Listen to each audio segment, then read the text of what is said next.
This clip is brought to you by SaveWithConrad.com.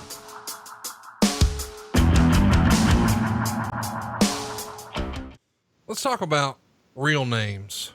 Protege wants to know, when you're on the road, did the quote-unquote boys call you Marty or Arn? And was it ever hard to try to keep up with which name you should use?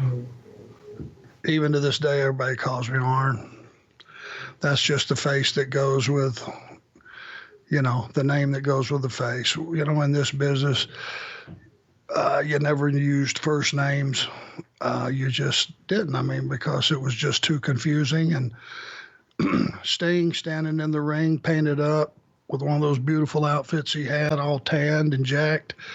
Somehow, if you would have flashed Steve Borden underneath that, it wasn't the same effect as Sting.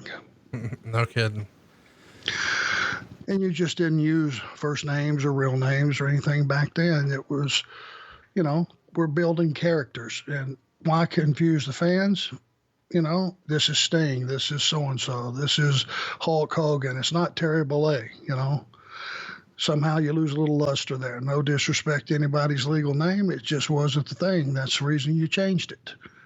You wanted something catchy, more marketable, something the fans, you were a superhero. You wanted them to look at you and view you as a superhero. So that's the way it was. No one ever called me Marty or Martin. And, even today, walking around the locker room, unless it's an office person who most of them have, like with AEW now, they come out and which would you refer to be,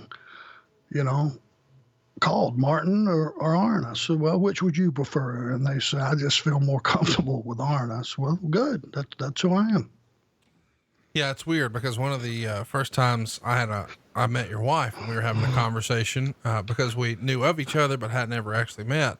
She would just casually in conversation keep talking about Marty, and I'm thinking, how does she know Jannetty? This is weird. I didn't know they were friends. And of course, I'd only ever heard you referred to as Arn. And so even when Tony Schiavone first broke out Marty on me, I'm like, who the fuck do you keep talking about? Marty. And either way, now you're programmed in my phone under your real name, just in case. But it for years and years and years, all I ever knew you as was Arn. And I think everyone listening to this is probably more comfortable calling you that too. Yep. And Aaron has never called me Arn. Of course not. No. So she would look at you like you had two heads if you said that to her. Well, do you call him Arn? No. And I won't be calling him Arn. Thank you. It becomes weird for me because I refer to you as Arn in my conversation with everyone else. But when I speak to her, I do feel like I have to think about it. Don't say Arn, say Marty. Because again, it probably doesn't matter. Everybody knows that that's your gimmick name, most of all her. But you just feel like, well, she's calling him that. I probably should too. I don't want to, you're a real guy too. You're not just the wrestling persona. So it is a fascinating thing that doesn't exist anywhere else. Nobody has to wonder, do I refer to him as Mr. Keaton or Batman? Like everybody knows it's Mr. Keaton, but for some reason in wrestling, that's a little different. It is the nature of our beast. Talk to me about Marty Jannetty. Ben wants to know, I saw a match recently from Saturday night's main event with you and Tully against the Rockers. We all know how much respect you have for Shawn Michaels, but what's your opinion of Marty Jannetty as a performer? Well, no, you know what?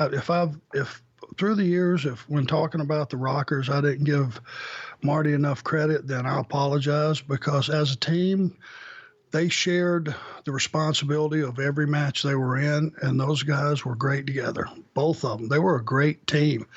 If I was talking about Rockers, I wouldn't separate them out and say Shawn was this and Marty was that, because they just complimented each other, and they complimented Tully and I. And they were a great team, and I think Marty Jannetty had his own style. Nothing they did was similar. They had their own spots and their own offense, and the things they did well defensively. They were a great team. So nothing but respect for the ability of Shawn Michaels and Marty Jannetty. I put them as a team on equal footing. Let's talk. Hey, it's Conrad Thompson. Thanks for checking out the podcast here on YouTube. Be sure to hit the subscribe button and the notifications bell so you get a notice anytime we upload some new content. And go save yourself some money right now. If you're in a 30-year loan or you have credit card debt, it's not a matter of if I can save you money. It's a matter of how much. Find out right now for free at SaveWithConrad.com.